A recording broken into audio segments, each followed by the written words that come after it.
Goblin the Goblin. Yes? What's the one thing every TTRPG player needs? Dice! More pretty shiny clickety clackety, let's go attackity dice! You'll be the envy of all your Dice Goblin friends with a new set from Dice Envy. They have sets in polymer, Yes! wood, Yes! and metal. Yes! Plus accessories, Yes! mystery sets, Yes! subscription boxes, and more. Yes! Whether it's your first set, a new set to match a new character, or just because you need more. Excuse me. Dice Envy has you covered. Click the Friends Who Roll Dice affiliate link when it pops up in chat to help support our channel. Why not give your friends Dice Envy? I must have them. Clickety clackety.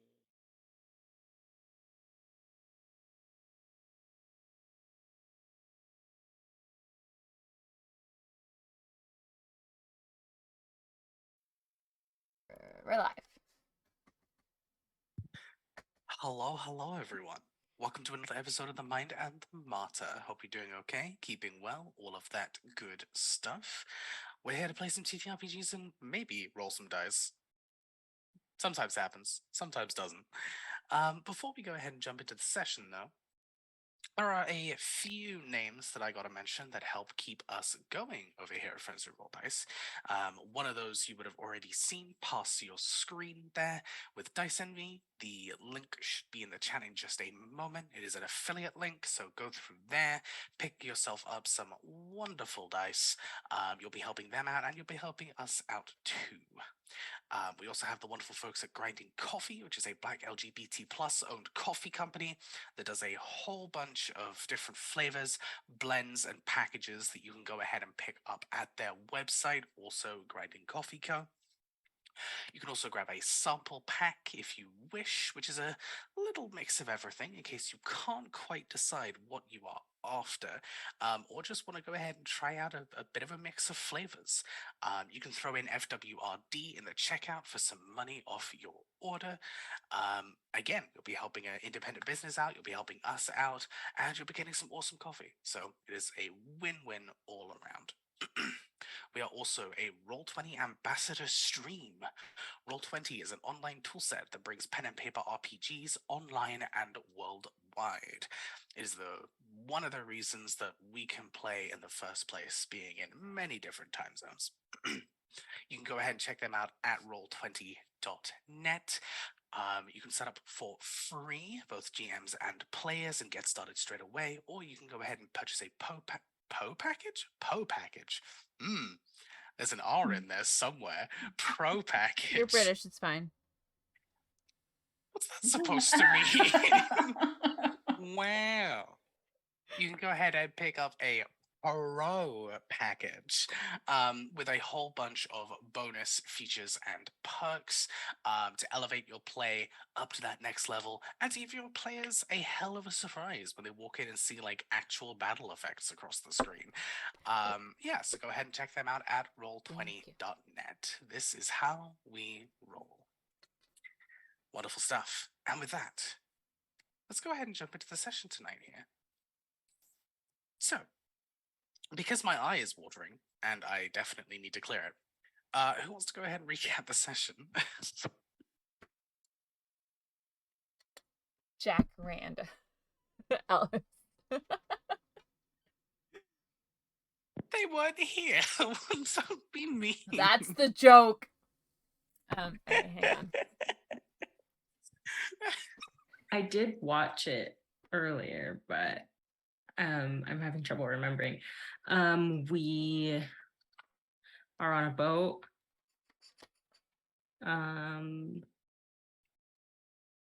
How we got there was through a tree that Kata opened. Logan's with us. And we got some things. Hiroki got a crossbow. And that's what I remember for the most part. Bless you for taking that in your stride. Bless you. Yes. So the group is on their way to the Demon's Tomb, the Devil's Tomb, depending on which colloquialism you go with. Partly due to the warning that Naui had received, or the pointer, I should say, that Naui had received and relayed to the group. You did indeed take a little bit to prepare, to grab what you could, and to get ready for the journey. And indeed, Carda brought you through a tree to Vassalon, and you found both a beautiful and expensive looking craft, and the individual who was guarding it, running maintenance, a little bit of both, who named themselves as Goldie, who very clearly stated that's not their real name, but they don't trust you enough to give it yet.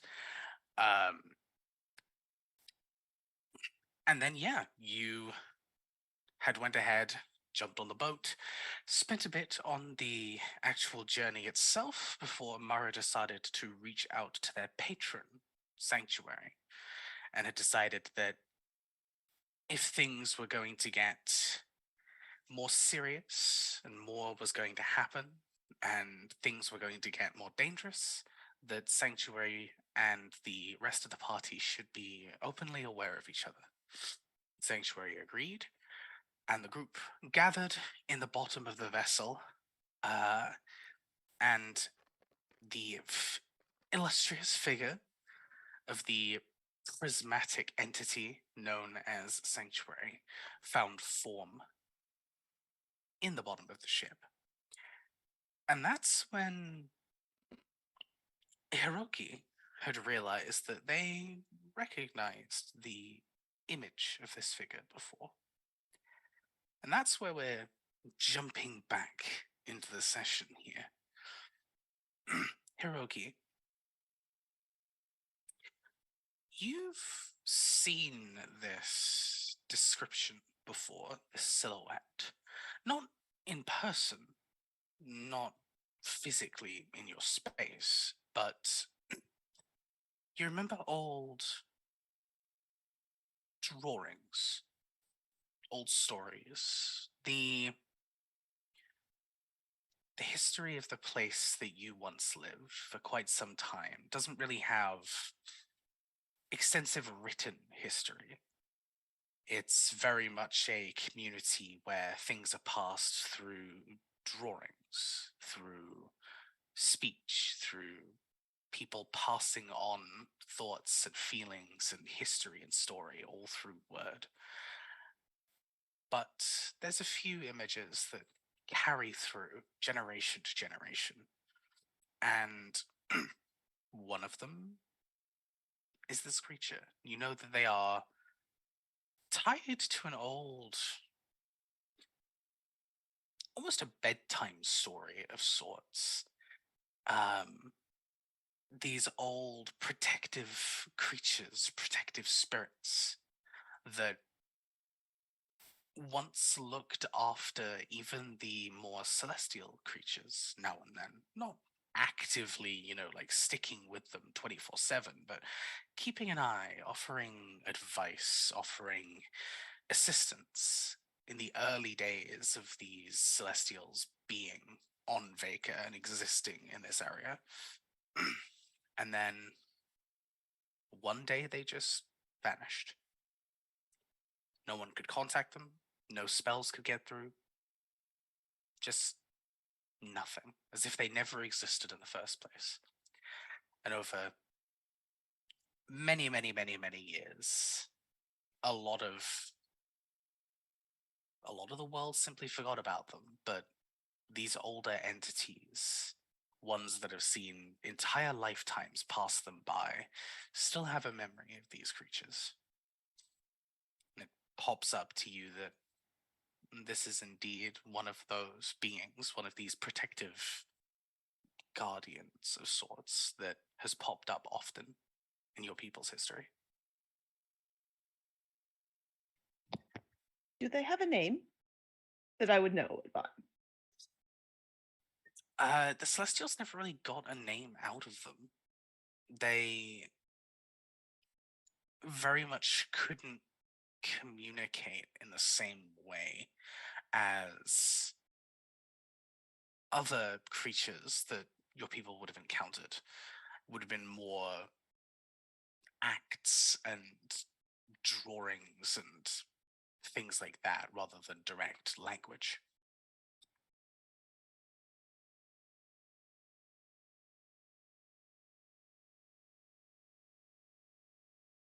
So, unfortunately not.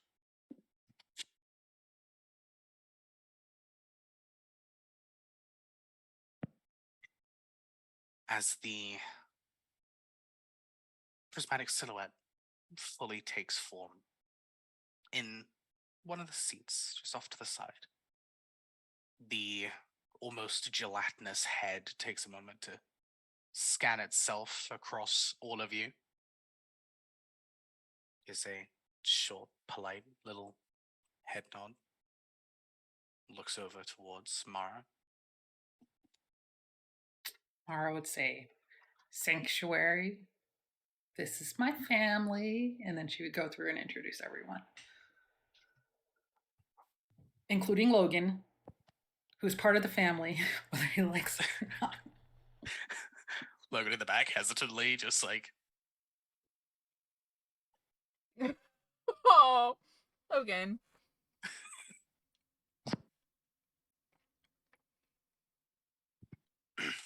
Sanctuary takes a moment of pause. Sorry, go on. No, I was just gonna say I think Dawn would like at the introduction do a very polite bow of respect. But that's all. Jack would copy that. Get your own idea, Jack. She's like, And well, I'm just actually- assuming this is what we're supposed to do at this moment. When Mara gets to Naui, she'd be like, and Naui woke Harmony up.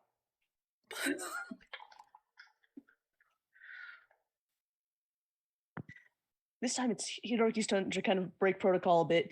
He's gonna be like, "Oh, hello. Hi, my name's Hiroki. You're real."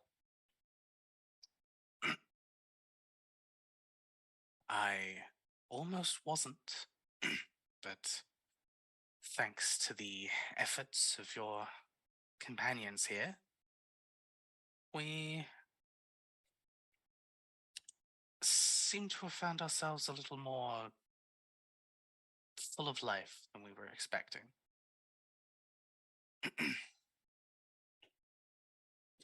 I always thought that no offense, but I always thought that your kind was like a bedtime story.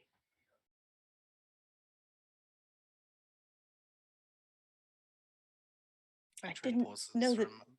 You'd be real. Despite the lack of facial features, there's the body language of someone trying to sum you up, Hiroki. And there's a full few moments where Sanctuary just faces you for a moment. I see. But if you're friends with Mara, then you can be friends with me too.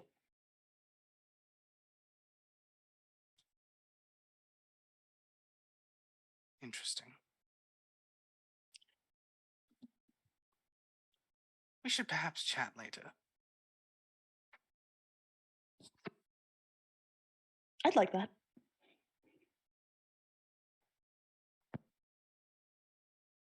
Looks between you all.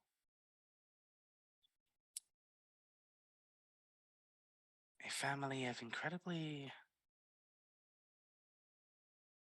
special individuals. You can say it. We're a very strange group of people. We've been told this many times by everyone new we've met. You are indeed an odd bunch, but in this case, I meant special legitimately.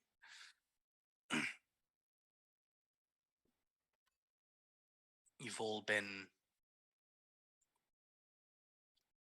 flung into a very strange situation, and instead of walking away or running away, you decided to do what little you could to help. What little you could turned into a lot through persistence and frustration both. And charging down hallways. That one's gonna look at Naui as she says that. And charging down hallways and almost dying. And actually dying. Oh, good. You've heard about that. And disappearing off this plane. A lot of that, yes.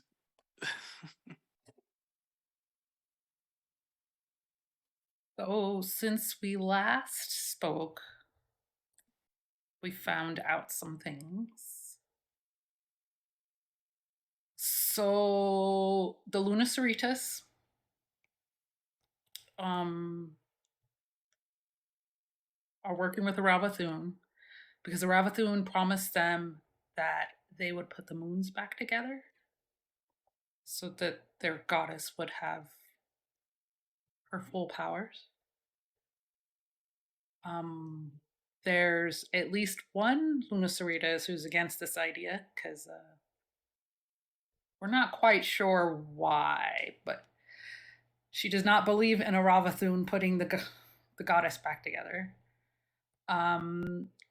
We've also got information that because Ravathun's lieutenant is supposedly asleep and there's been no activity there to like free the lieutenant as far as anyone is aware, that there could be something going on there. So that's why we're on our way to the Devil's Tomb to find out what's going on, make sure the lieutenant is still asleep.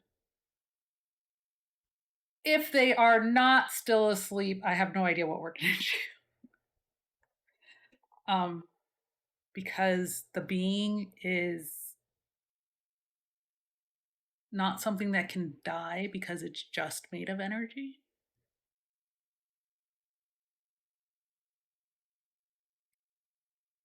So hopefully this is just going to be a recon mission and not a suicide mission, but that's where we're going.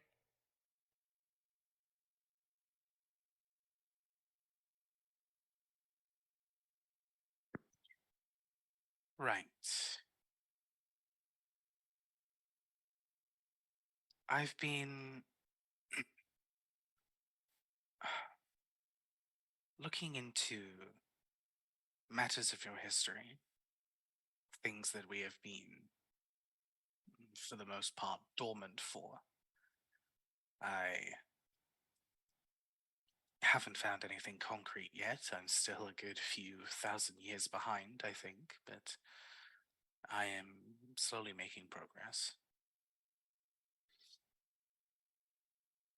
It sounds like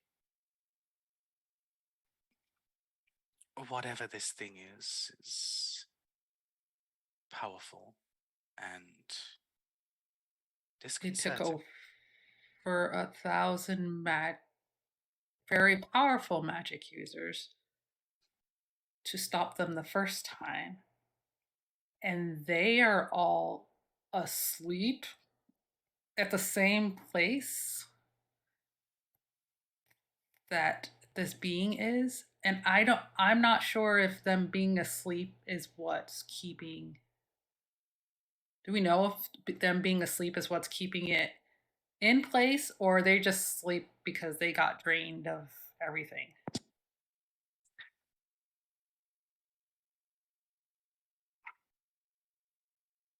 People have said that they are possibly holding the ward together, but no one actually knows. Yeah. The phenomena of the Aether Sleep is before this happened, the Aether Sleep was incredibly rare. It was something that happened maybe a few times in a generation, if that, across the world. It's a very, very rare condition. But because of that, there was no real research into it. There was no real, not a lot of information around it. So 1,000 people falling to it was unprecedented. There's a lot more research nowadays, but people still don't really understand the connection between what's happening. So Marika. So we're not sure if them being asleep's what's keeping the being trapped, or if they are just asleep because they were drained completely of their essences, basically. They're alive, they're just asleep, supposedly.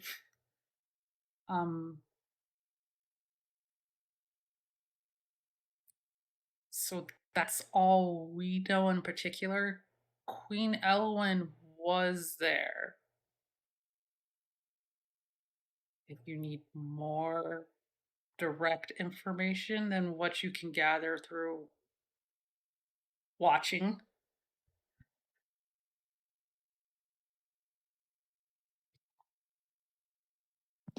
but yeah, that's all we know. interesting.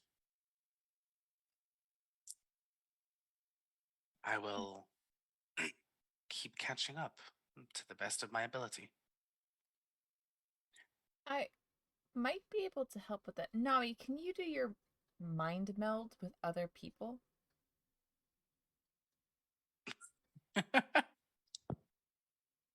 No, he just full on just, oh, right. And stares at Sanctuary for a moment. Sanctuary pauses, looks towards you, looks towards Nawi, looks towards Mara. Just, is this a common occurrence? Yes, is she knocking? It's rude not to knock. It's rude not to answer. They nod once, and the connection is made, and there's a few moments of silence before you hear Naomi go, okay, it's done.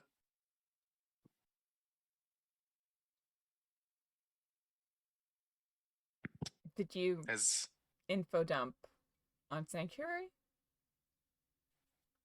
yes, I thought that was the point here.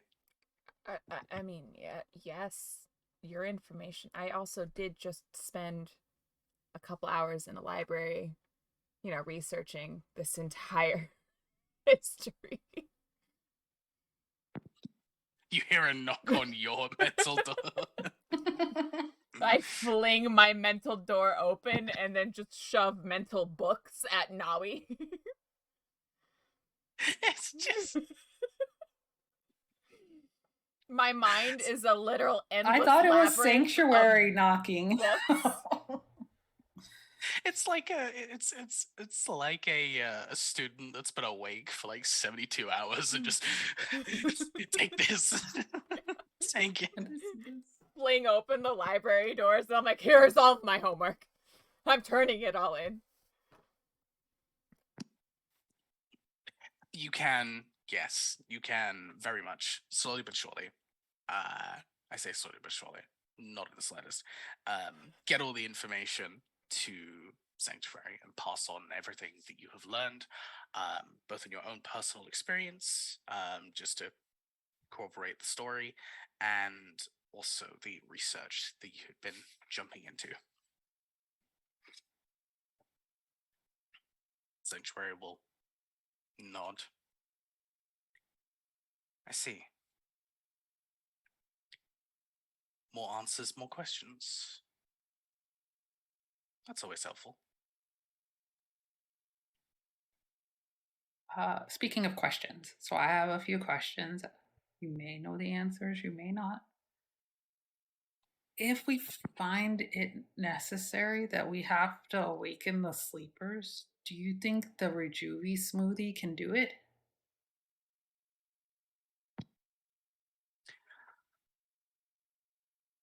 I wouldn't really know. The That's not me trying to be difficult. The substance was designed for our physiology to make us back together. I have no idea what kind of usage on individuals who are under strange conditions. I have no idea what that kind of usage would cause. I'm assuming that prolonged exposure in the first place is more than likely not advised, but I couldn't say. Harmony was an individual of bureaucracy. I was the closest thing to a defense minister, as our people had, I guess your culture would say. I was very much around the protection of our people. One of them.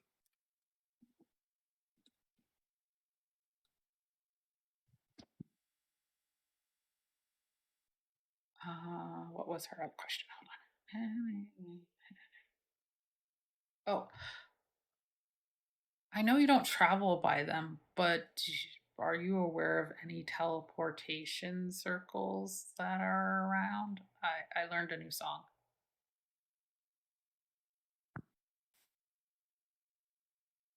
They seem to be a more relatively recent invention. We never use them, so none that come to memory, but if I find any during my literary expeditions, I will let you know. Thanks. So this place we're going has only very powerful magics will work there. So that has me a little afearded. Any suggestions?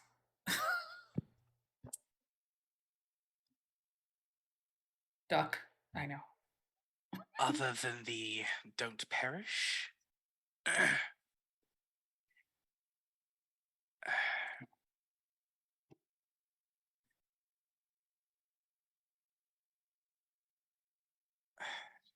Don't take risks.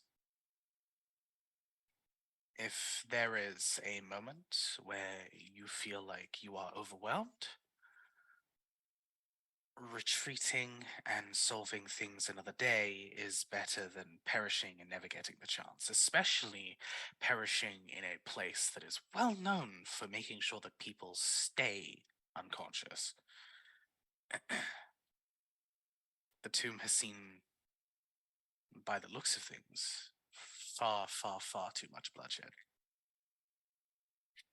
If for some reason you do come to blows there, it would probably be an incredibly difficult fight, and that would be on top of the disruption that you would already be feeling, considering many of you harbor quite the magical seed in your midst.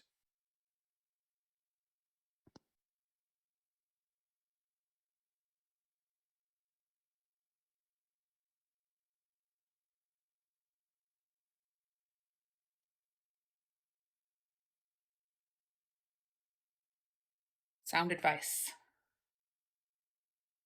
Well, thank you for coming and meeting my family, but you probably should get back to reading. Quite so. I will happily take a moment to field any other questions from anyone else. But otherwise, yes, I will be on my way. So, are you just like Mara's friend, or what's the deal? A guardian, a companion. Hopefully, something akin to a friendship will blossom. But we are certainly not on bad terms at the moment, if that's what you're getting at. They We are have still. seen me naked.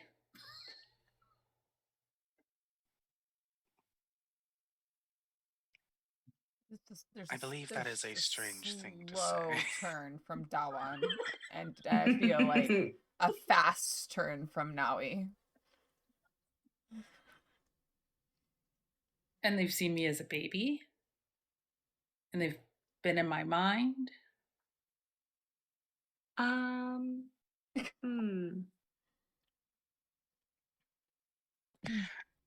Judging by what I've picked up from your social contracts that are existent between your people, even I know that's a bit strange to declare out loud. But not inaccurate. Okay. But yes, we are still adjusting to the senses of the world, this very different place. So if I can offer a slither of a boost to assist in your journey, then that is what I'll do. We've just been really busy. Evidently.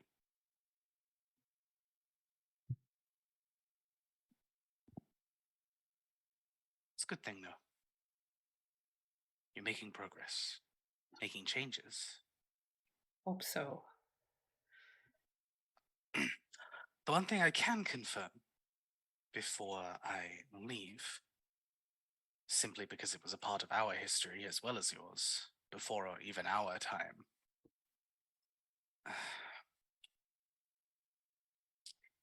it would make sense that your foils in this Lunasoritas would want their deity back. They have been very absent from history after splitting themselves, that whole event that happened. But also, that event is the one that originally fixed the break between your plane and others. If the moons were to be refused, perhaps their deity creature would return, but also the barriers would collapse.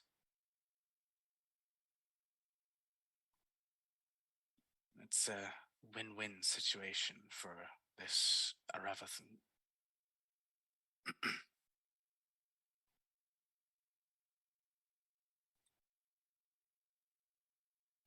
Seems like you've very much put a stop to any of those plans, but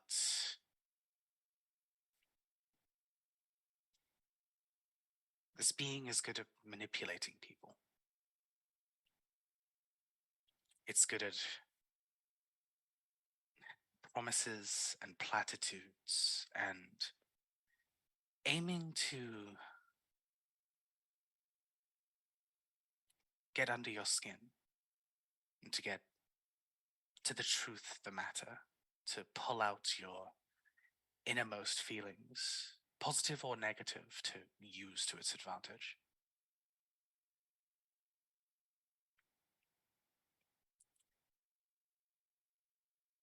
And more importantly, some people like to believe the lies because it's better than the truth that they're living.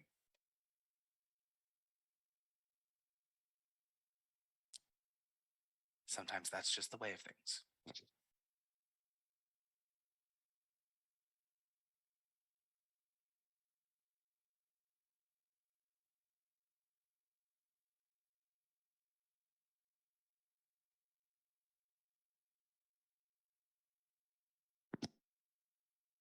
Frantic note taking from the party.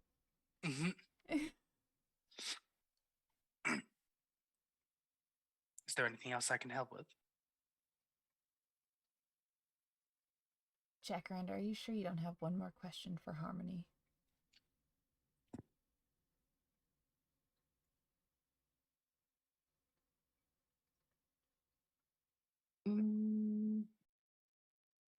Are you waking up more of you? That was not the question I was expecting, but that's a good question. We are trying. Partly the process is specific and time consuming. Partly, this isn't our world anymore. The last thing we want to do is flood this place with another complication. We've waited plenty of time. A little bit more isn't going to be the end of us.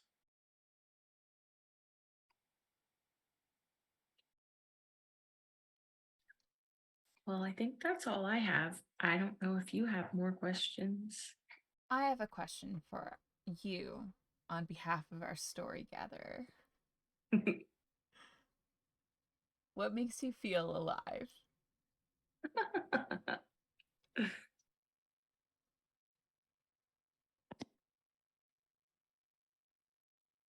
I don't know if a blank face can give you an even blanker stare, but that's kind of the situation.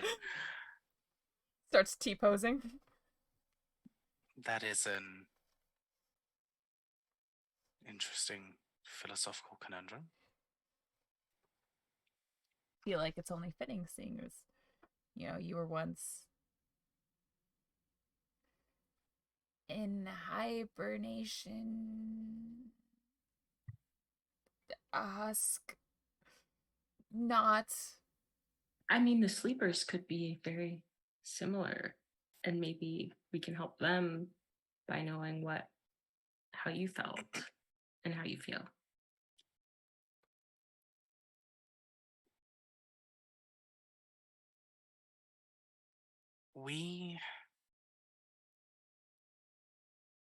Our culture,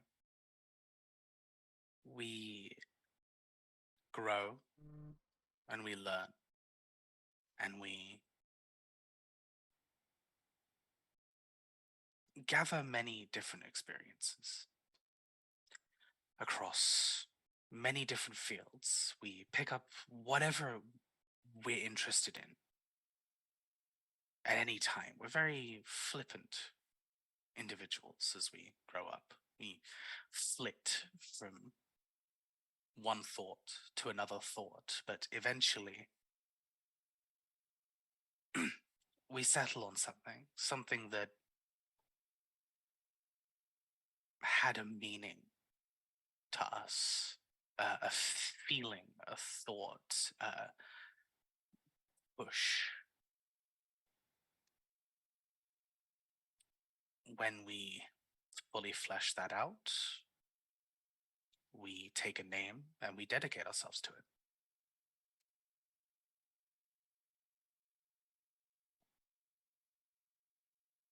We're very lucky that we were in a position to do that. It also means that the answer to that question is quite simple. I live, I exist to bring my family, to bring my people a sense of sanctuary, a place to rest, to be safe, a place to think and develop and heal, and most importantly, to give people a place to come back to. Because there are far too many wanderers who did not choose to be wanderers.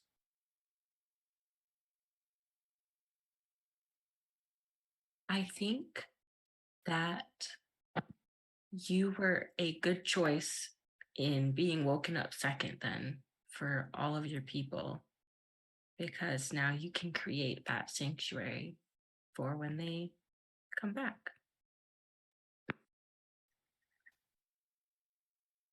I think Harmony thought so too. Not that I see him too much anymore. They are incredibly busy. Trying to wake up one of the more creative minded of us to very little success. Who are they trying to wake up? Seeing as you devote your lives to a name, I'm curious. Not entirely sure. There's a few individuals that I could think of. Depends whether they're thinking more defensive, protective, such as myself, some of my cohorts, or whether they're looking more into a scientific endeavor, more of a learning endeavor. I'll check in next time I actually get a chance to speak to them. Next time we talk, I'll see who they're thinking about.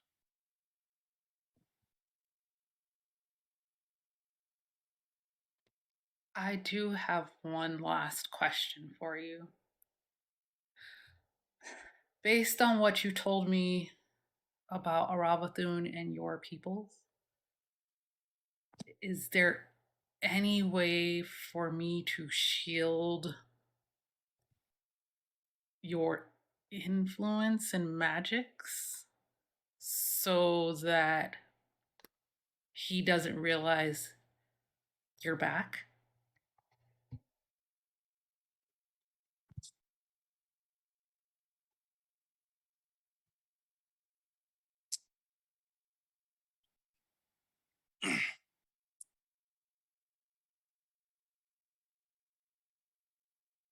I do not mean this to sound rude, but there is already quite the variation of magical signatures between yourself and your group here. It would be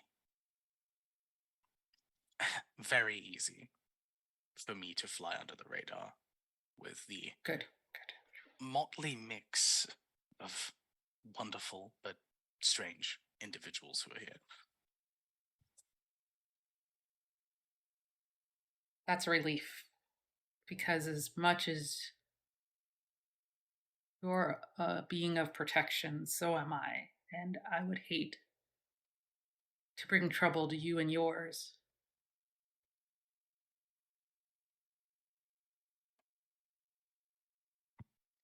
Your concern is appreciated.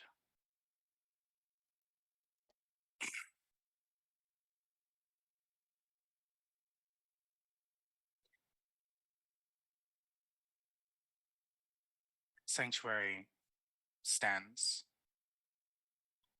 a small bow towards you all. Before they leave, they turn towards Logan, who at this point has been very poorly hiding the cowering that they have been doing at the very back of the room away from this whole situation. Sanctuary looks towards them. There's a moment where Logan just pauses like a deer that's been spotted. Quickly flits their eyes towards the rest of the group. Flits back. Sanctuary simply says,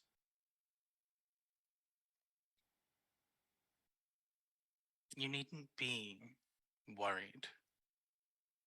You needn't be afraid. We're not fools. We know that entire peoples cannot be twisted. Only individuals can be.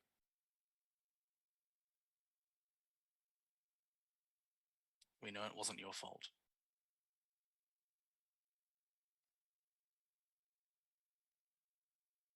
And with that, the prismatic figure scatters into the wind. It seems to just dissipate and vanish. Mara walks over to Logan. Hug. Yeah. Just very slowly lifts up their arms and kind of just. It's a very weak, slightly confused hug.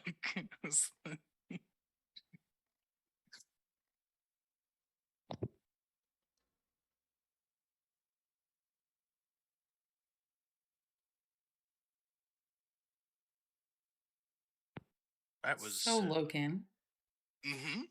Yep. you're part of the family now. Am I? You are. And I need your help.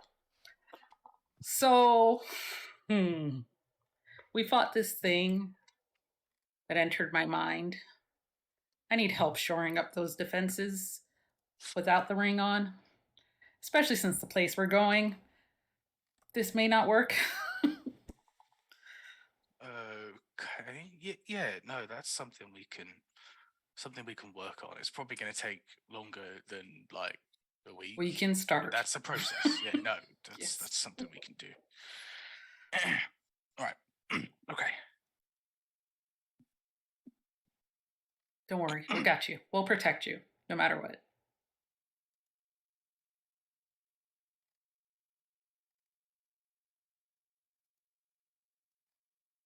It's just been a very weird turn of events. That's all. Imagine how we feel. That's fair. I mean, to be fair, he started out as a little thing that was in a code. To be fair, he started off in a different plane. Well, this is true. And then his memories were wiped, kind of. And it's just been a day for everyone. Here. This is what you came here to do, though, right? Like, to stop all these things coming in. So that's good. You're doing it. You're doing what you came to do. And you don't have to do it alone. I think that's why it's so weird. Like you're walking around, you got a new name. That's part of it. Special advisor to the queen. I thought I'd be wandering around in the shadows, hidden or invisible or alone. And then I got picked up by this fucking lot. I kind of just leans back into his chair with a bit of a smile. And I look like this. I speak like this. And it's just not exactly what I planned. That's all. Not saying Oh it's a yeah, if you bad go back thing. to the keep, we have two phoenixes. Phoenixes? I don't know. There's Now what do you call them? I think the plural for phoenix is phoenix. Yeah, so it's like a moose. It's like moose, fish, phoenix. Mm-hmm.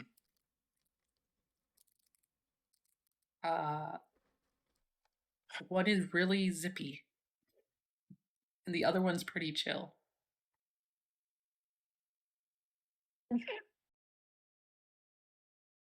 I'm upset.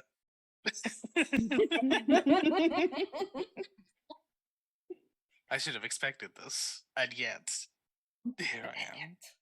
And yet. Right. Well,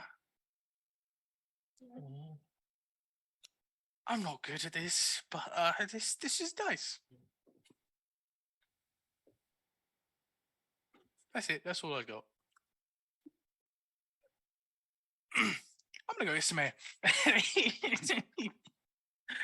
jumps up, and as soon as he jumps up, Mara, you can see all the color like leave his face for a moment as he. It's fine. And tries his best to play off the fact that he was terrified for the longest time and just almost drunkenly steps out and up the stairs and off to the top deck, Oh, leaving Dewan, he the rest of you. may need tea. I think this is his first time on a ship. He could be seasick, yes. I was thinking the same thing. I'll make him some tea while I set up my... Because I think at this, like, because this is en route, some time has passed, but I don't think enough time has passed for me to make all of the potions that I have already made as established in the previous episode. So, Right. Yeah, this is going to be just an overtime thing. Yeah. Absolutely. Yeah. But Mara wanted to get the meeting with Sanctuary going while Goldie was still busy. this is fair. Also, I don't know if you've ever tried to do alchemy on a boat. It's not easy. It's believe not it or not. gonna be It's not- easy. It's No, not. no, I'm aware. And I expect many mess ups and perhaps acid burns or some kind of chemical burn in Goldie's ship. And you know what? She doesn't trust us. We don't trust her. She can. Just use the worm goo. Oh, to As- keep as a repellent? Yes, so you don't get burns. No, it's not for me. I don't give a shit about. I've got worm goo on my gloves, so we've established this as well. It's just her ship, and I don't give a shit about. I don't give a shit about her ship. This is true. Well, except for as long as it's seaworthy to get back. I'll be fine. Just shove a couple Or of toothpicks. at least away from the island so that I can cast teleportations. Oh god. We can go home. But yeah. All right. So, with Logan stepping out, I forgot their name for a second. It just didn't come to me at all. I was like, who? Wait, Sanctuary? No, they're gone. Who? Who was I just playing as? Who was I? Who am I? What is going on here? With Logan stepping up and out, unless there's any other pressing matters for this scene specifically, we can move on to one of the other moments that you wanted to cover. There's a few of those about.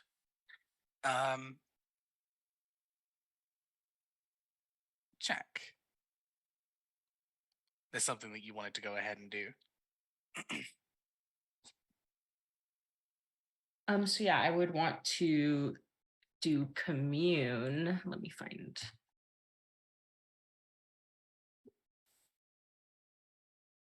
the spell just so I know. Dear exactly nature, what it says. am I gonna have to murder Goldie? How many questions do I get? 3. Okay, that's what I thought. Okay.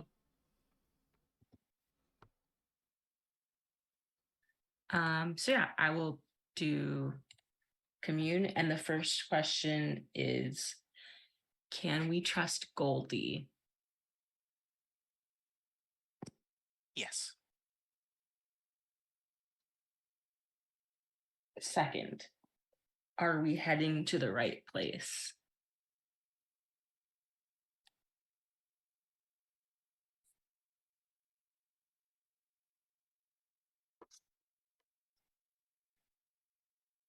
For your current needs, yes. I was like, that's kind of a subjective gonna say, question. Yeah, I was From- like, Are we heading to the right place for what? For us to live? for like a narrative, Probably not. from a narrative point of view, from a geographic point of view, from a for your current mission, for your current set of tasks, yes. And then is the monarch gaining power?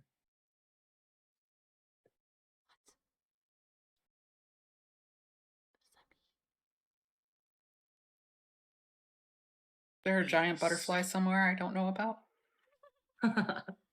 Yes. So the answer is yes. That's not good. What do you mean? Who's the monarch? The person who caused the big problem that Kata and the queen solved, like, The monarch is the archfey that attempted to combine the Feywild with your material plane. They were stopped by a group of adventurers after being, as you found out before, Oh, is this the spurred by a disc? Ravathoon. Okay. Okay. And the resulting blast of the situation created Laughing Color as we currently know Okay. it. And the residual Fey magic brought a lot of species to life that were not alive before, including Inkaima. including the Enkaima. Well, that's my Well, 3 questions. the moons get put back together. It sounds like that archfey's gonna get their wish. Mm-hmm. The other thing that I wanted to do was help Goldie with by casting Find the Path every once in a while, just so I know like what the quickest way of getting to the devil's tomb, the demon devil's tomb, would be. And then I think that's all really I had in mind.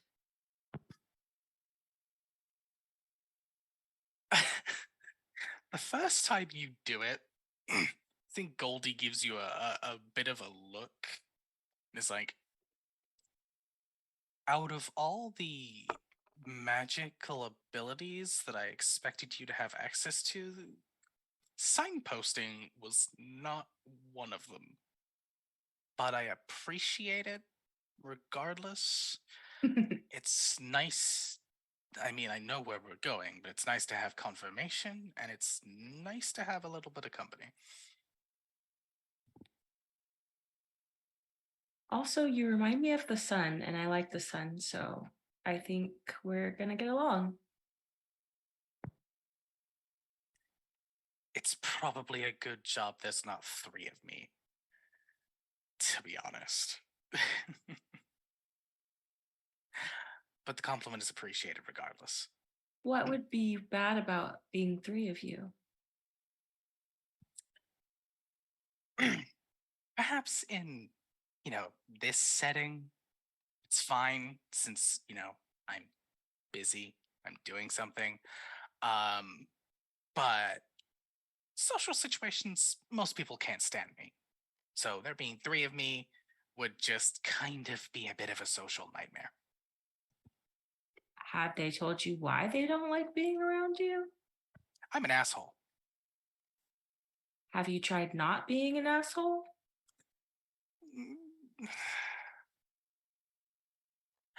People don't like to hear other people's truth. That's kind of the issue. I don't like messing around with trying to make people feel good. That doesn't like sound to just like being an asshole. Some people just don't like hearing the truth. I like to do that a lot. My truth, sometimes. Well, do you want me to let you know if you're being an asshole, or do you kind of know already? Doesn't really bother me. Okay. Well, you're not right now. I don't think so.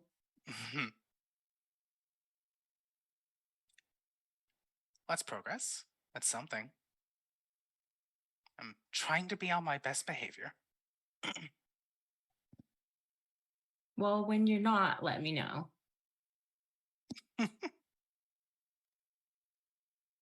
Sure thing.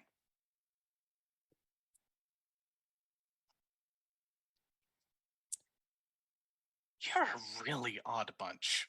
Like, even for, like, Hada's lot. Like, I've seen some weird groups hanging out with that weirdo. You're just a very odd group of people.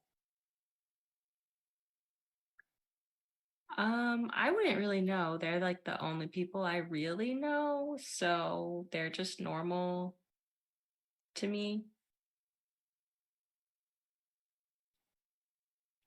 Should I be looking too much into that comment, or should I just let that one go? What is there to look into? You said that they're the only people you really know. Were you? Do you just not like people? Were you? I just don't know very many people. You born in the middle of nowhere? Yeah. I meant that as a joke. Okay. I wasn't really born. I just was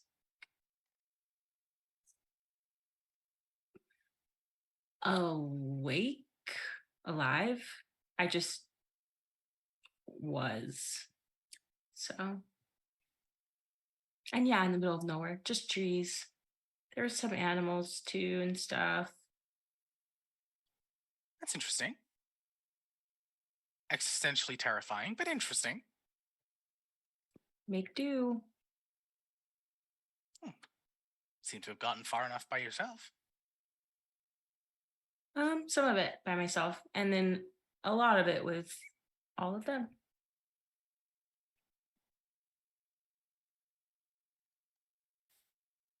Sometimes ragtag groups are the best groups. I think they're pretty good.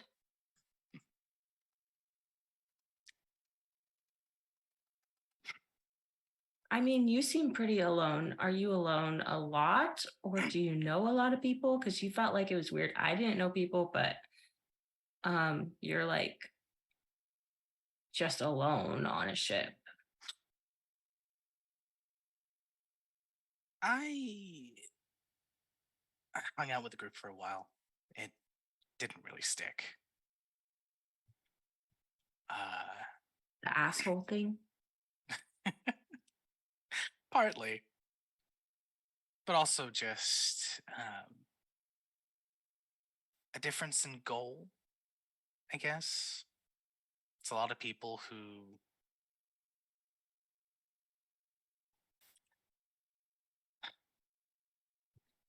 there's a lot of people that want to help people for the right reasons, and that's good.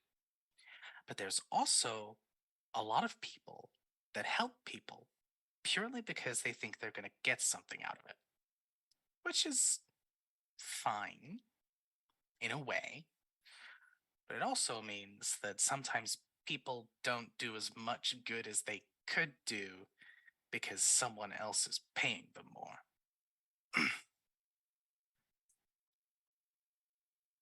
And that didn't quite sit right with me. So we parted amicably. And I stumbled into Vassalon, a little poor, looking for something. Well, actually, I was actually going to pawn off these, and she lifts up her hands, and she's got like two gold bracelets with small little what look like buttons just on their wrists. I was actually going to pawn these off in order to hopefully get some travel to somewhere else. And while stepping into the tavern to get a glass of water, I ran into a mutual friend that we share. Harder didn't leave me alone. So, the rest is history. What do those do that you wanted to pawn off? Are they just gold, or are they like special or meaningful? Oh, a little bit of both. Uh, an heirloom, perhaps, along with the blade here. It's also an heirloom. Um, these are pretty neat though, and she clicks them both together with her wrists, and from the bracelets pops out these long curved blades that run across the entire forearm and kind of stick out towards the back. Yeah, pretty nice, pretty cool. They're all fancy. Apparently very good at dealing with creatures that normally wouldn't die to regular blades. She kind of flicks, and you see there's a small kind of like connecting piece of metal on the handle, so she can freely kind of just spin them in place. Grabs them again. Yeah, they're pretty neat. Wow. Clicks 2 buttons on the handle, and they fold and retract. Member of my family was an artificer back in the day. Made a whole bunch of weird and wonderful gadgets, most of them passed on to other individuals nowadays, but she held on to these. That's pretty neat. Yeah, it is cool. It looks like, I mean, I don't really do that kind of thing, but I've seen people do it. It looks cool.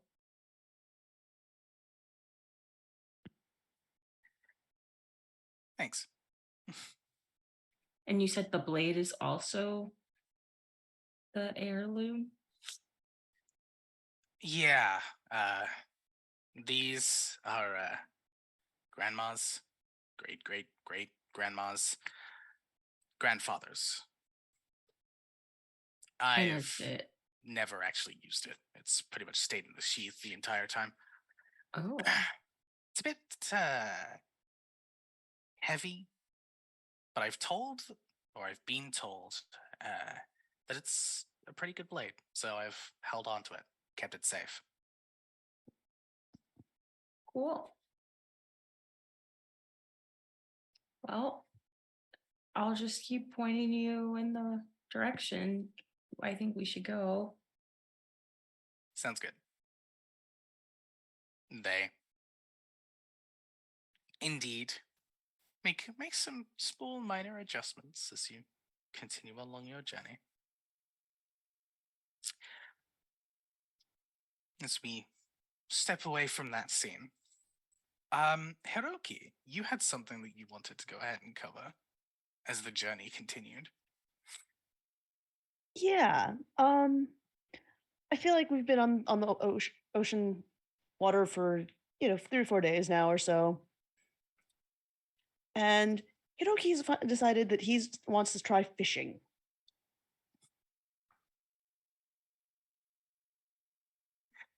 Sure thing. But he's not very good at this.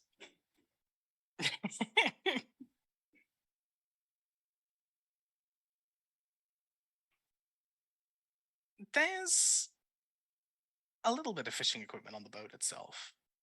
Nothing too extravagant. Mostly just, a couple of rods, couple of bits of equipment, tackle boxes, the like, and that's kind of it. But yeah, how are you just gonna jump into this yourself? How do you want to tackle this? How does Hiroki tackle a new skill? So I think he's first gonna find the fishing gear and then bring it out.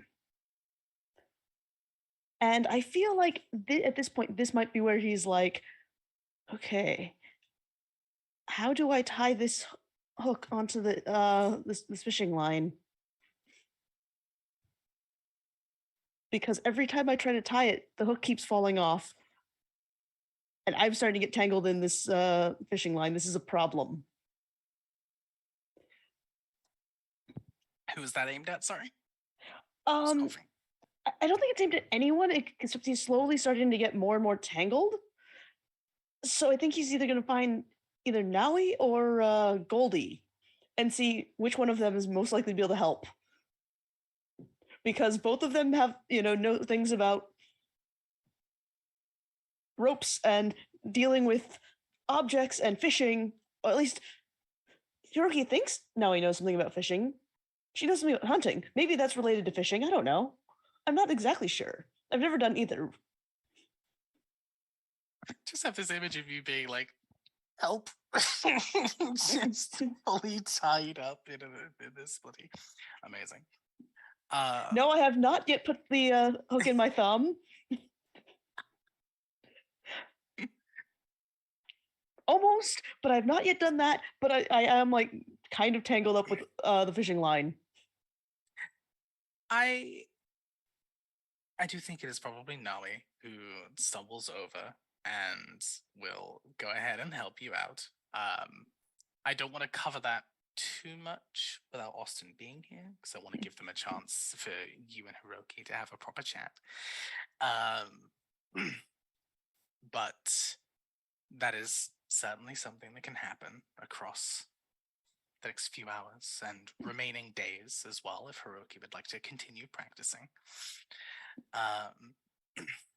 All right. And then once he's like figured out how to free himself from the fishing stuff, ideally you would like to catch a fish and be like, I caught a fish. I don't know what to do with this anymore, but I caught a fish. Does someone want to like make this into food?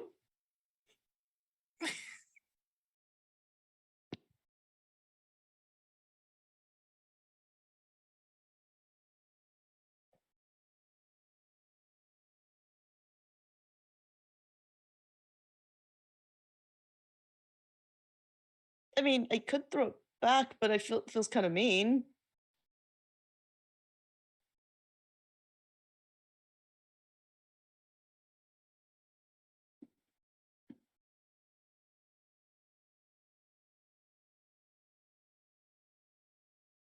I know, and it's probably only about this big.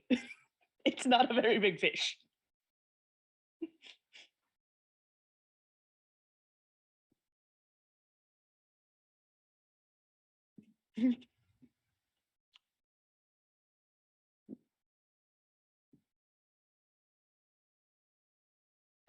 Probably like a mackerel. It's Not a probably very big fish. mackerel. Yeah, it's not gonna be a sardine. That's mean. That's cruel. Just, I caught a fish. It's like that big. I caught a fish. Or Although a Hiroki would single totally be shrimp. so excited that he caught a fish that big. Yeah, he would be so excited.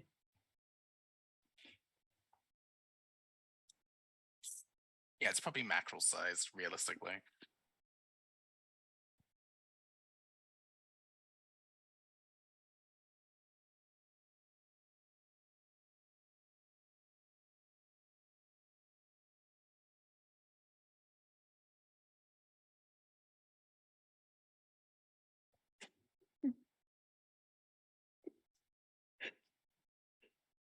No, that's it. One mackerel to feed everyone.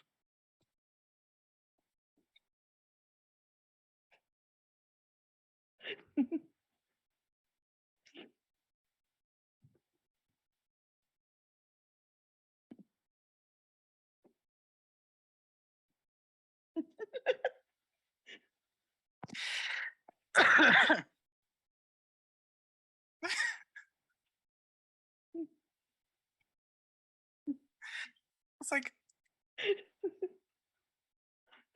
like to think my law's pretty solid, but what fish are in this ocean was not part of my thought process at all. But that's okay.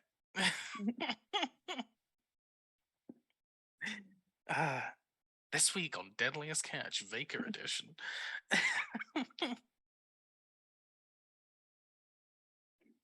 Giant crabs.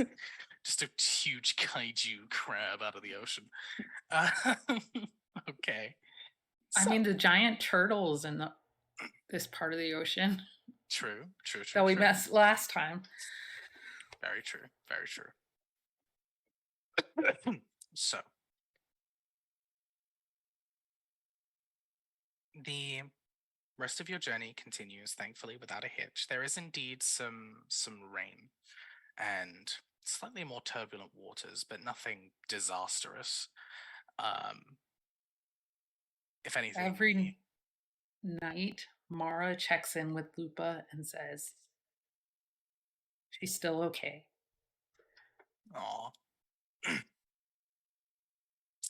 you get a a feeling of thanks, but also slightly begrudging at the same time. She's still very, I would have brought you with me. That's why Shikari's here. I know she's trying to keep you safe, but She's very Like gift rubbing salt in the wound.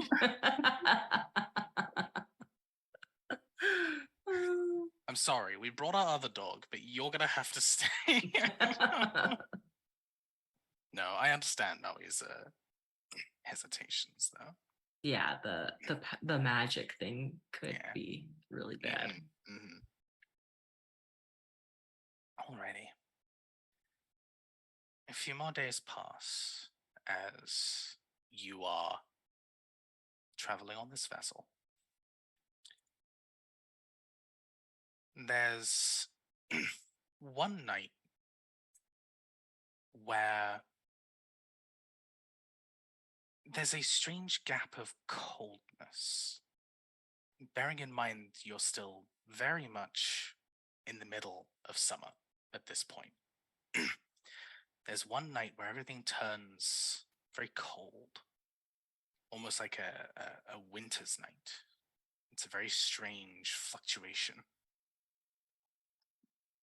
And this settles in, and anyone who catches Goldie during this night sees the very obvious kind of concern on their face, and there's a very kind of stern look out both across the water itself and double, triple, quadruple checking everything on the ship to make sure that everything's fine. It's this cold. I was like, no, what's going on? Are we going to hear sirens singing? Is this going to be like the other thing? She's going to specifically ask Goldie, okay, what's going on with this ocean? Last time we were here, the dead came back. So it's really cold now. Is that indicative of something? I have absolutely no idea. I've been muted this whole time. Oh no. You have no idea. As in this hasn't happened? Or this has happened and nothing came about? This is all new to me. I think Goldie, Dawn. is there anything I can do to help? Just keep an eye out.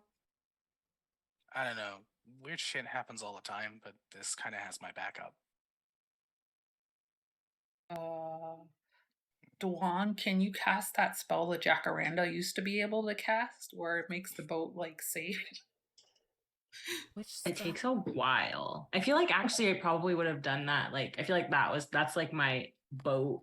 We're on a boat thing. Your boat ritual. Oh, you can still cast that spell? Then Jacaranda. Yeah. I should be able to cast Hollow. Here, wait just a second. Let me look.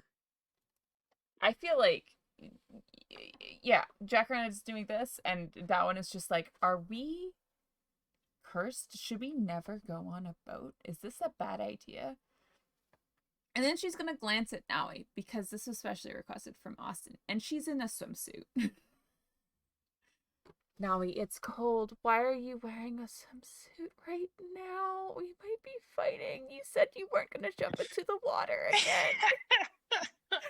I can't be distracted at a time like this. It is at that exact moment that Noe decides the swimsuit is a good idea, as it turns bitterly cold. I Also, now mean, he's probably been doing water breathing every day, right? Every day. Yes. Every day. every day. Wake up, first thing she does. Good morning. All right, good. You all can breathe underwater now. Okay, there you go. Walks away. Just your daily dose of chewed up seaweed kelp. Mm. Mm. Uh, So if we've had like 24 hours to have yeah, cast. this is towards the end of the journey. At this Okay, so then yeah, hollow would have been Yeah. cast like So the boat is sufficiently hollowed. yes, hollowed. If that's okay with Yeah. Goldie, because I know it wouldn't have been okay with Belladonna. Mara's Goldie gonna look seems- around. She's not okay with this coldness. Goldie seems to be fine. Okay. Okay. Do I need to make a perception check? You said you were looking around? Yes. Yes, go ahead and make your perception check. 22. 22. Nice. Well, I have a plus don't- 10. You don't see anything on the horizon. You don't see anything under the water. There's no, like, silhouettes or skeletons or anything like that. There's no real disruption in the actual water itself too much. And there's nothing like, there's no like boats on the horizon or anything like that. Everything seems relatively calm and quiet. But when you do look into the water, the one thing that you do pick up on the surface, every now and then, there's a needle in the water, a pine needle. Just every now and then. Some of them a little covered in frost, some of them just floating in the water. They don't seem to be coming from any particular direction. As soon as they pass through, or past, I should say, the boat itself, there's nothing further that happens. They just sit there.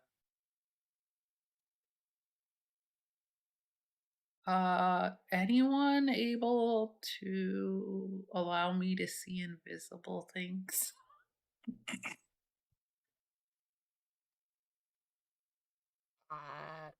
No.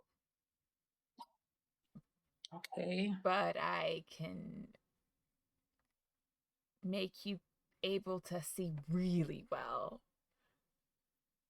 Like, really well. I could let you see invisible things tomorrow. Any of you nature folks know why there would be frosty pine needles floating in the middle of the ocean? Should we do like what, an insight check or a nature check or something? I'm willing to do a nature check. Okay. You both heading to take a look? Or are you just Yeah. gonna... I'll look. Yeah, I will also look because I heard frozen pine needles in water in open Yeah. sea. Hey, nature person. Oh, Cool. well, I rolled a 1, which also so- means something else happens. What? Hopefully it doesn't mean something explodes. Well. One sec. Dawan, Yes. nature check. Yeah. Jack, wisdom saving throw. What did you do, Jack? 15. No. Wait, I lost it. 15. 22 on my save.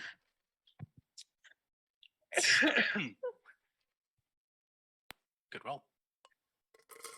As you both take a look. Oh, actually, wait, I have to also roll a d4 and then take that off. So it was 21 on my wisdom save.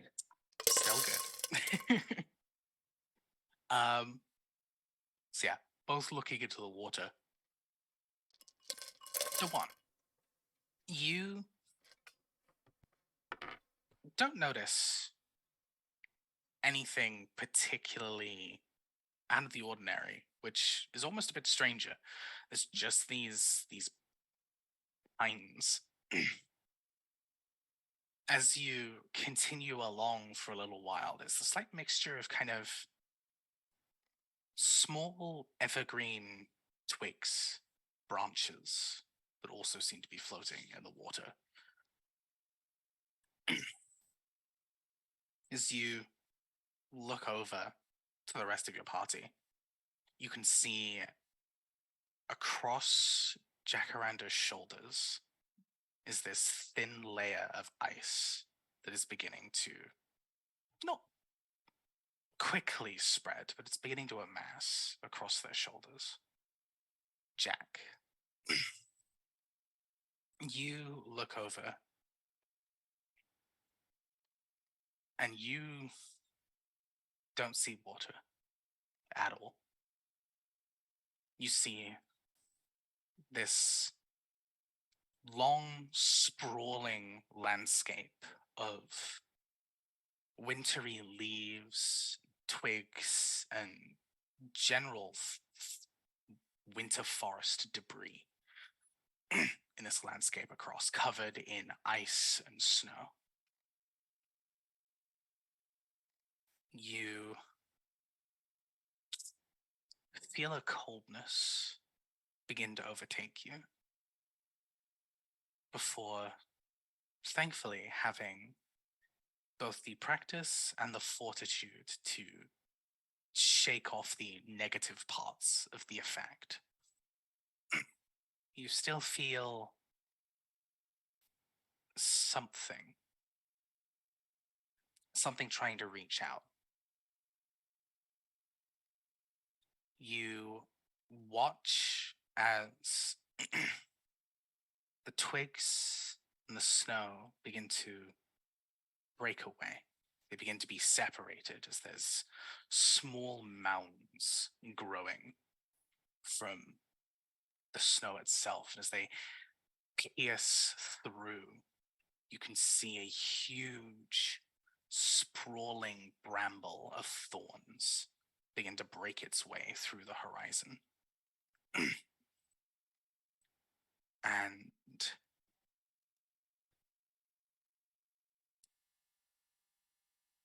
the thoughts, the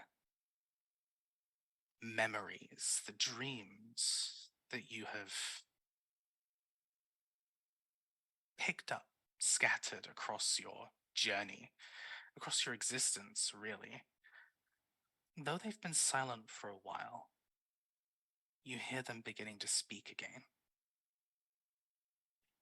Small, convoluted whispers of scatterings of memories, some of them your own, some of them picked up from other people, just almost relaying your experiences back to you.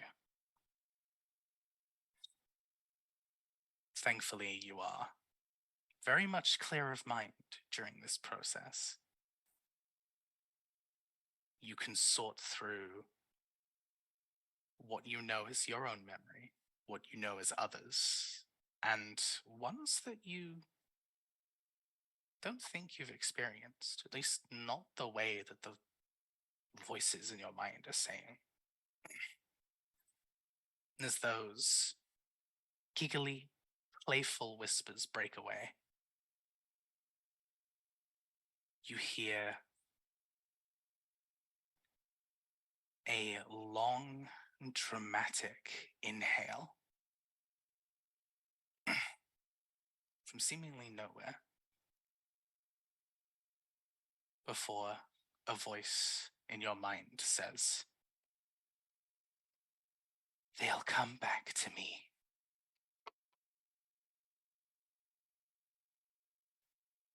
And with those words, the vision ends before you. Dewan, you see the ice suddenly disappear. Not melt, just vanish from Jack's shoulders. I need to know, like, how much time passed between me noticing Jacaranda's frosty shoulders and like. For you, it was all in the same moment. Okay. You noticed before you had a chance to act, it was gone. Okay. Okay. For Jack, the situation seemed a bit longer, but in the real world, so to speak, Yeah. it was just a few moments. Because I was gonna say, if it was like long enough for me to register, it'd be an immediate like protection from evil and good.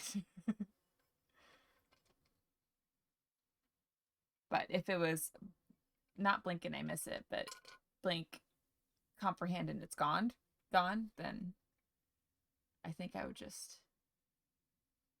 rush over to Jacaranda and like gently brush your shoulders where the frost was. Are you okay? I thought, were you cold? Was there frost? I saw a frozen landscape instead of water, like with trees. And I heard a voice say they'll come back to me. I don't know who is they or who said. Maybe it was the monarch.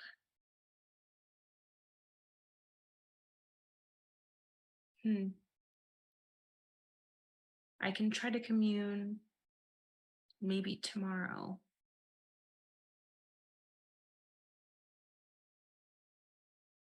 But you're feeling fine now, right? You're not. And and Dallin's gonna peer back over the edge where there were frozen pine needles. Jesse fully understands there's probably nothing there, but we're in the middle of an ocean and something weird happened. Mm-hmm. There's still a few floating in the water, but there's a sporadic difference in the length of time it takes you to see one. Yes, you feel the cold around you slowly recede. Do any of us have mage hand? Can I request you to try and mage hand some pine needles out of the water? I'll try to get some. Sure So thing. you actually see like my shadow. It's not necessarily like mage hand like other people use. It's like you actually see my shadow like extend out to grab the stuff out of the water. Okay, Shikamaru. All right. You Totally indeed not weird. grasp a pine needle, pick it up, I just and put it on the boat deck. put it on probably the banister, I would assume, right? Just leave it at eye level. Sits there for a moment before the color changes. It turns to this vibrant white blue before scattering into snowflakes, eventually melting.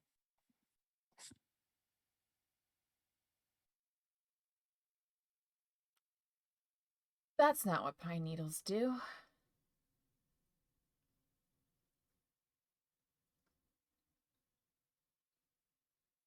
Has anyone seen that before? No? Goldie? No?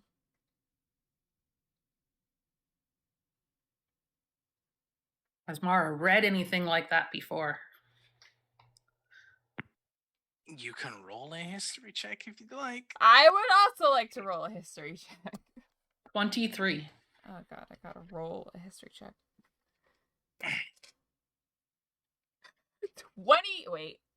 8.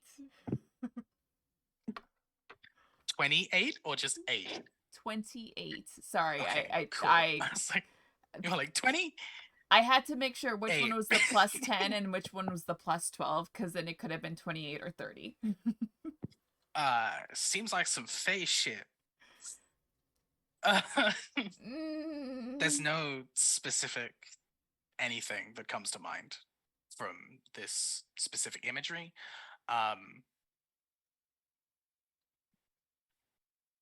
You do know that, judging by what Jacaranda has told you previously and the information you've picked up, thorns are indeed associated with the monarch, but that's the only real information you'd be able to glean here.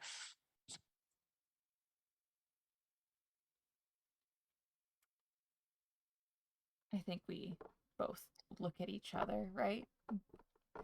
Mutual understanding passes between us. And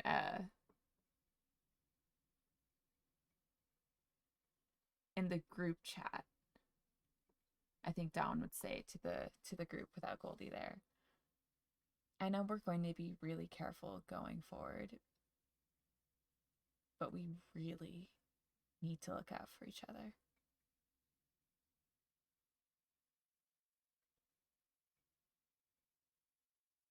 Because there's another contender to deal with now.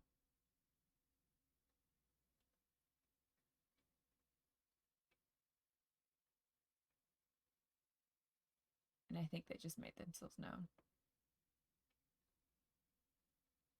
Where did we find out about the monarch from? Was it Jacaranda? I kind of found out about it when we visited Harmony. But also like the cultists that went into Harmony's whole thing, they were all part of the monarch's thing too. Yes.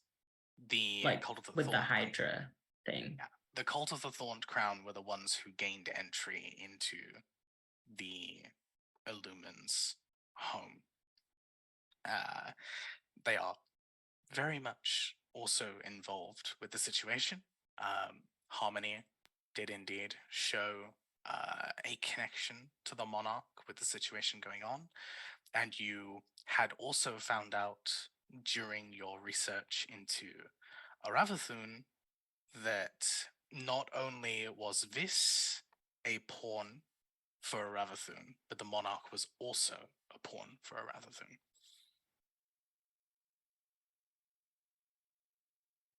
Mara's gonna take some time while we're on the ship. Mara just sits staring into a corner. To cast legend lore on some of these folks. Also, just for the captions, about some of that these was pawn like in chess. Oh, PAWN. no. Pawn like in chess. Not, Thank you. not with an ORN. Yeah. Not corn. Pawn. No.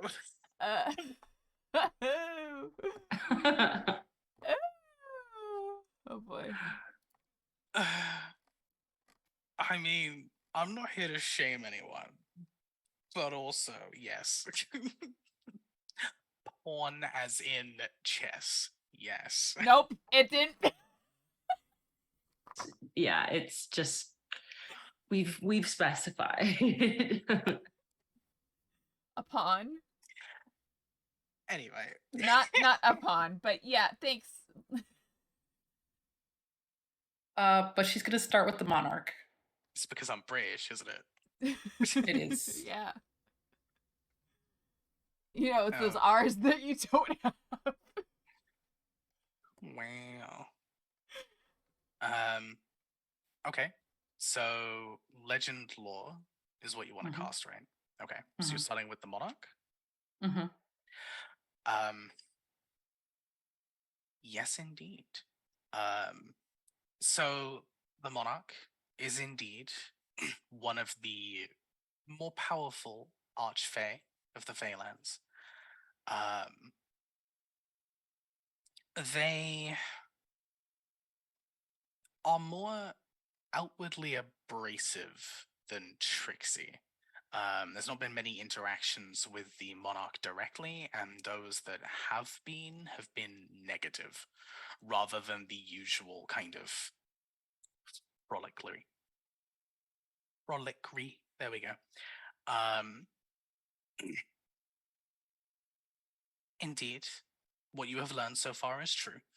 That there was an event where the monarch had essentially had enough of ruling their area of the Feylands, decided to expand their territory, or attempt to, by somehow merging her, his, depending on the story, their area of the Feylands and your material plane. That whole process was something put into place by the Cult of the Thorned Crown, who had been operating for quite a while and were attempting to gather enough magical artifacts and magical beings, creatures, people to essentially just brute force the transition process. A lot less elegant than Aravathoon's current solution. But yes, they were indeed guided by Aravathoon into this, though to what ends it is not known. And they were indeed stopped by other adventurers. The monarch was banished back to the Fae. Lathinkala became a thing, and the residual energies of both the monarch and the magical gathering created pretty much everything in there. Other than that, the monarch has been relatively quiet. They haven't really had an impact on Veka since then. There's no real concrete lore. There's a lot of concerns. There's a lot of fables, especially with a lot of species, a lot of cultures, a lot of individuals beginning to appear out of Lathinkala in the last, few hundred years. Some are pleased. They think it's just the primordial energies finally getting a chance to be more creative. Some of them are concerned. They think that they are plants in the spy term, not the, Fey term. But individuals, spies that are almost sleeper agents of the monarch. That's been widely dispelled at this point. The Magicanum wouldn't just let people wander around who could be a danger to society. So they wanted to make sure that those individuals were safe, and so it's pretty much been debunked that they have anything to do with that. But there is definitely still some kind of tether, something connecting these creatures to the Fae still. Very much like the Encheimer, but to what degree, it's not known. But weren't the Luna Cerritos responsible for hunting these people down? The Luna Cerritos originally were individuals who hunted down actively dangerous magic users. So not people who had, not individuals like that. No, they were more people who took out actively dangerous people who had harmed people before. Supposedly. Allegedly. That was their original purpose. They would either kill those individuals or take them through a process called sundering, which is essentially removing one's connection to the constants and taking away their magic.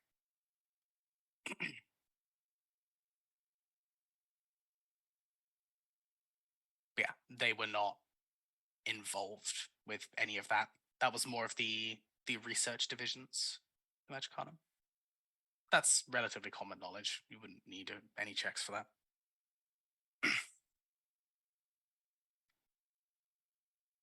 Yeah, that's pretty much what's known about the Lorac. Okay. And she'll use her second slot for the day. Find out about this. This is a slightly more interesting case. There's a lot more a lot more information. And you can give me the lore off stream if you'd like, but that would be her second. I mean, a lot of it has kind of already been covered here. There's a lot more about this that is very kind of open. You know, the fact that they essentially betrayed the dragons, that they were killed, that they had a contingency to bring themselves to life, essentially becoming a lich for a while before entering a ritual that pulled the energies of another plane into itself, ascending beyond mortality, beyond life and death, and essentially becoming indeed a being of just pure energy.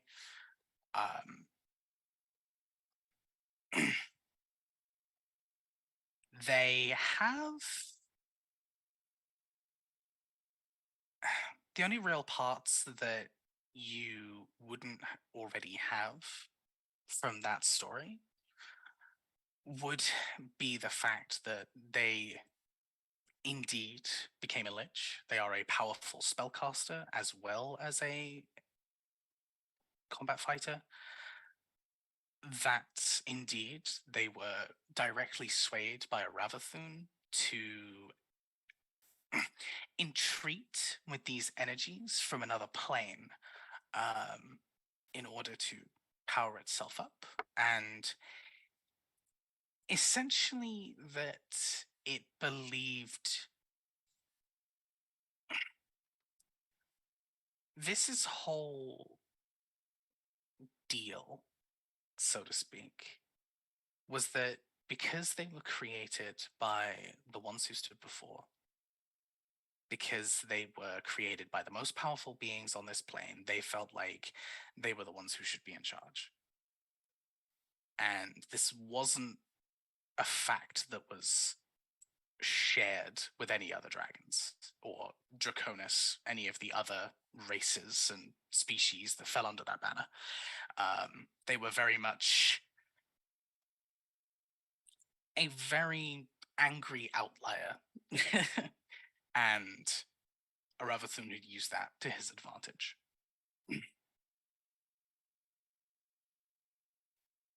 That's kind of it in terms of overarching lore. Everything else you've already kind of picked up.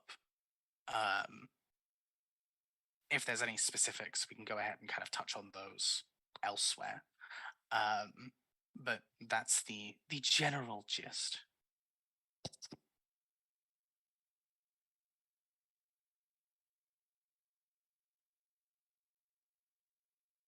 Lore Alright. dump. Kind Double of. lore dump. Kind of. Little bit. Mostly The next just day. reaffirming that what you knew was true and a little bit of extra. Which is what the spell is good at. So the next day, she doesn't know if this will work or not, but she will ask about Aravathun.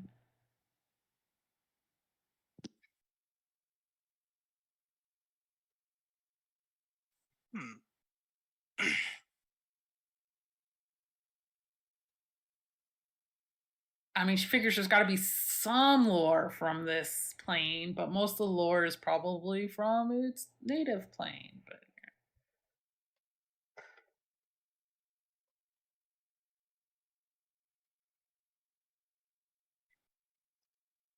you know that Aravathun... Actually, she might try to cast this one with Logan. Like, them mind linked, and then try to cast it.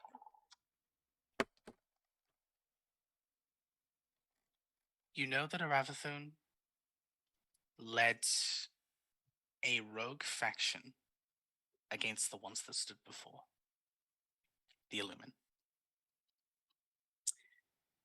You know that Aravathun had brief contact with scholars and casters from the Magicanum, and that meeting went quite a bit awry. You know that they had an influence on Vis, they had an influence on the monarch.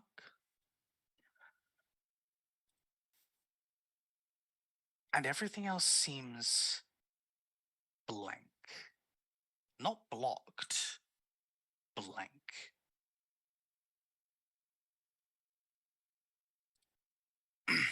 There's just seemingly nothing there. There is one event that comes to mind, which is one that you haven't heard about yet, though, which is that Aravathun also had an influence on someone called Sekan. This was a good couple of thousand years ago. This is the only other event that kind of pops up. And Aravathun's influence on Sekan led to them betraying the group of casters and scholars that existed in the world, that they had begun to attempt to essentially become a god. And it was due to Sekan's actions that the Magicanum was created in the first place. The Magicanum was built specifically so that individuals like Sekan would never be able to harm the general populace again.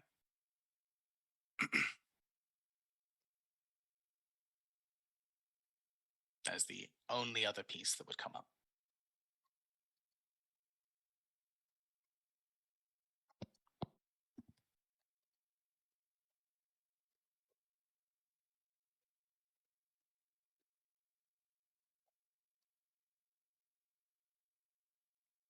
We will use the second slot for that next day. The Aether Sleep. Okay. Again, kind of a shorter one. The Aether Sleep doesn't really have a lot of lore behind it, mainly because there's not a lot of people that really understand it. The Aether Sleep is essentially a sickness that comes over you when your connection to the constants is too strong. And you essentially lose yourself through that connection.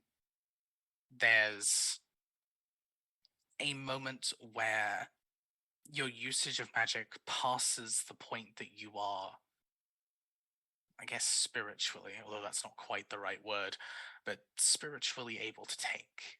And eventually, that part of you shuts down and is then lost in the constants. At least that's the working theory.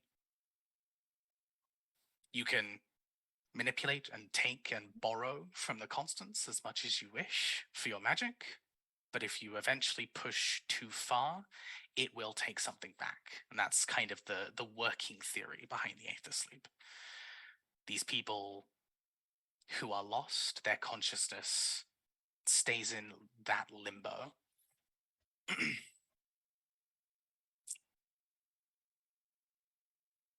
It usually, when it does happen, is due to individuals being pushed far, far, far too hard beyond their capabilities. To a dramatic degree. There's usually only 4, 5, maybe 6 cases a year If that.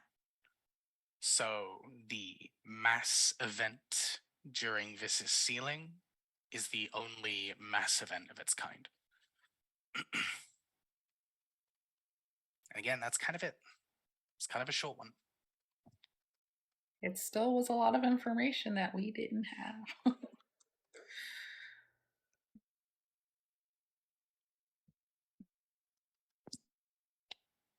All right. Cool. Well, I have a question. with that, mhm. Mara, when you ask these questions, are you asking them out loud or like mentally? Because I like the Mentally, but then she shares the information. She's like, I like the idea of like Dawn working down below on potions, Mara staring into a corner and just asking questions. well, most of the day, Mara was sitting there staring into Logan's eyes as we were trying to shore up her mental defenses. And then the rest of her night is sit there drumming while she's casting these legend lore spells. Oh my god. For some reason, I don't imagine like any serenity with this at all. Like Mara just sits down in a corner, is like, "Who the fuck is this?" Yeah, just like Magic. yelling into a corner, and Dawn like, oh, she's really going through it.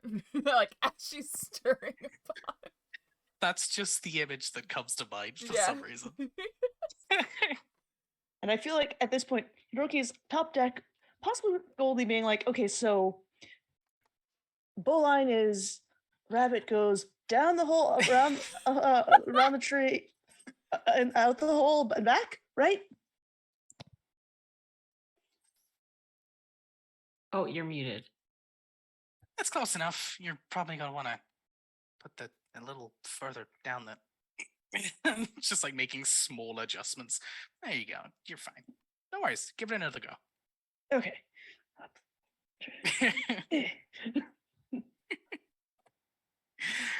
Slowly just redoing knots, undoing them, and fishing away. Just every Pinch knot that blasters. Hiroki's done, Goldie has to like redo, but he's trying so hard. It's me in every RPG. First thing I do. Can I fish? Where can I fish? We Jack make is use just of like our downtime. He's not just fishing; he's also trying to learn how to be helpful on the ship. Jack's making like basically a lobster trap, like crab trap out of like just twigs Yes. to just like drop in the water as we're going. Like we can get stuff like that way. Amazing. I love this. You know, he's been like, he's been trying his best, and then just like trying to learn all the ship knots. But every single knot that he does, Goldie is like, you gotta redo this one. Yeah. Goldie's nice about it though, so she's like, "You're doing great. No worries. You move on to the next knot, and then as you've moved on to the next one, she's undone it and redone it on the other side." And done Yeah, it without me properly. even It doesn't- noticing. Yeah, it doesn't show you. Oh, But he's bless trying him. so hard. He wants to be helpful. That's good to know. All right. Well, we'll go ahead and tackle a few other events as well as arriving at the tomb next time, because we are unfortunately out of time at the moment. This has been a lovely little bonding / sudden lore dump session. I think you mean boating time. Boating, yes. Not bonding, boating. We're going to go around the horn and give people a chance to plug what they want to plug, introduce themselves, all of that good stuff real quick. I'm going to start with Jessie. Hi, I'm Jessie, she, her, Jahoos the Moose on the interwebs. I do art things and sometimes I post about the art things. If you want to see more recent art things, then check out my Behance, which is Behance. It's on my Twitter. I think it's like behance.com/Jessie Wyrick.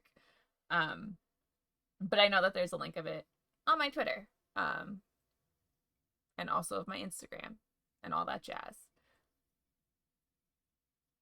Is there jazz?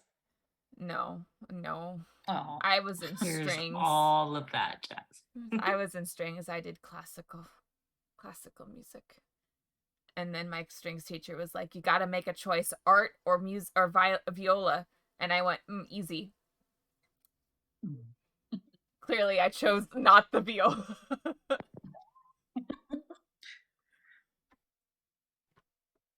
Beautiful stuff. Rochelle. Hi, I'm Rochelle. She, her, Dragon Gem here on Twitch, the Dragon Gem on Twitter. I can catch me on my own channel on Sundays at 3 o'clock Mountain Time, where I play lots of puzzle games. Right now, I'm playing this game called Move 78. It is really freaking gory and creepy. But the puzzles are a lot of fun. Also, all proceeds on my channel are donated to local animal shelters in my area, so you should come by and donate or drop a sub or bits. But it's a lot of fun. Do that. Akemi. Hi, that's me. I'm Akemi, she, they. I played Hiroki, he, him, and I can be found anywhere on the internet where I exist as Ninja Penguin AM. I make games, I play games, and I do stuff. And Alice. I am Alice, she, they, and I play Jacaranda, also she, they. And I make things sometimes, and I usually post about them mostly on my Instagram if I do post. I also am on Twitter though, and that has like, I post there sometimes too. Sometimes I have been streaming a little bit more on my Twitch channel, which is also So Much Geek, SCW Much Geek. So keep an eye out and see you next time. As always, support all of these wonderful people in all that they do. And go ahead and support Austin, who unfortunately couldn't make it today, but is off doing badass things. So, yeah, go ahead and check them out as well. Can't wait to have everyone back next week. It's going to be fun, fun, fun, fun. Hi, I'm Ray. You can find me at RedMageRay on Twitter. I am the GM here for the Mind of the Martyr. Usually also help run things in the background for Friends Who Roll Dice, but we are currently in a bit of a quiet period as we're sorting things out in the background, which is very exciting and very tiring in equal measure. You can also usually find me in a game in a few hours because I play with a bunch of Australians over on Polished Cryptid, where I play Frey, a mess of a multi-class, just wonderful to play, but not a mess. You can also find me at the moment on TTRPG on Saturdays, where I'm currently running Solstice, a short Lancer campaign. We have a couple of sessions left of that. And that's about it. So, thank you very, very much for watching. Please make sure you're taking care of yourselves. Hydrate, medicate, all of that good stuff. Please keep wearing a mask. And we will go ahead and see you on the Mind of the Martyr next week. Take care now. Have a lovely evening. Bye.